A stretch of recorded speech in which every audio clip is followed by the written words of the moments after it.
안녕하십니까. 정과장의 시사 대한중앙입니다.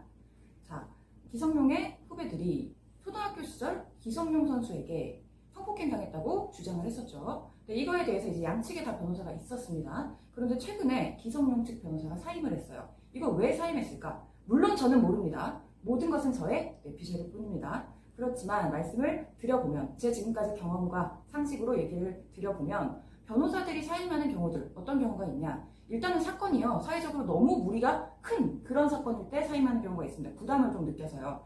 그런 경우로 본다면 고유정측 변호사 이런 분들 사임했었죠. 그리고 구미 3세 여아 변호사가 사임했는데, 이런 경우가 사회적으로 너무 논란이 크기 때문에 이걸 내가 계속 맡기가 신상 팔리고 안 좋다 이렇게 생각을 하니까 그런 경우가 많은데요. 여기서 구미 3세 같은 경우에는 저는 이런 의심도 들어요. 이런 경우에 변호사들이 사임할 때가 많거든요. 우리 의뢰인 측과 변호사 측이 의견 충돌이 좁혀지지가 않는 겁니다.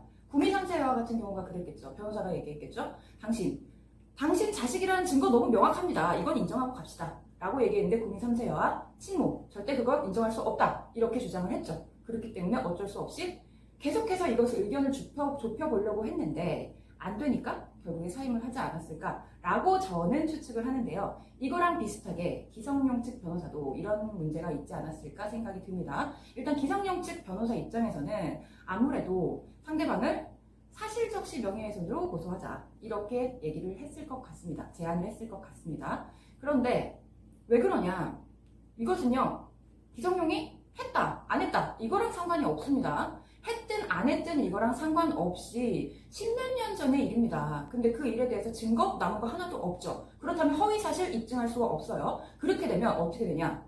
허위사실 명예훼손 무죄가 나옵니다. 그렇게 되면 기성용 측 타격이 더 클 것이다. 차라리 사실적시 명예훼손으로 가자 이렇게 얘기를 했을 것이고, 기성용 측 입장에서는 사실적시 명예훼손이라고 하면 내가 인정하는 꼴이 되는 게 아니냐, 난 절대 그럴 수 없다 이렇게 얘기를 했을 것이고, 둘 사이에 조율이 안 돼서 충돌이 일어나서 사임을 했을 가능성이 높다. 저는 그렇게 봅니다. 물론 저만의 생각이고요. 절대 사실이 아님을 말씀을 드립니다.